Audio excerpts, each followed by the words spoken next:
నమస్తే, నేను మీ శ్రవంతి. తెలంగాణలో వ్యవసాయ రంగంలో అసంతృప్తి పెరుగుతుందా? రైతులు ప్రభుత్వంపై ఆగ్రహం వ్యక్తం చేస్తున్నారా? ఇటీవల రేవంత్ రెడ్డి గారికి ఒక అభిమాని రాసిన లేఖ ఇప్పుడు చర్చానీయాంశంగా మారింది.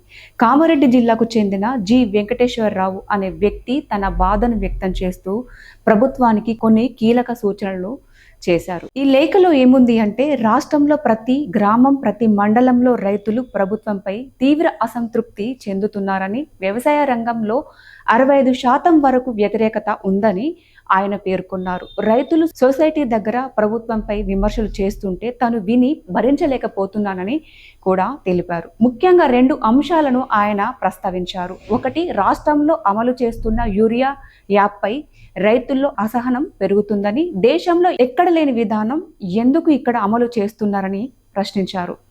రెండవది, రైతులకు ఎంతో కీలకమైన రైతు బంధు పథకాన్ని యథావిధి అమలు చేయాలని విజ్ఞప్తి చేశారు. ఈ 2 అంశాల వల్లే రైతుల్లో అసంతృప్తి పెరిగిందని, ఈ పరిస్థితుల్లో పూర్వ ముఖ్యమంత్రి కె చంద్రశేఖరరావు గారి పాలనను ఇప్పటికే గ్రామాల్లో రైతులు గుర్తు చేసుకుంటున్నారని ఆయన లేఖలో పేర్కొన్నారు.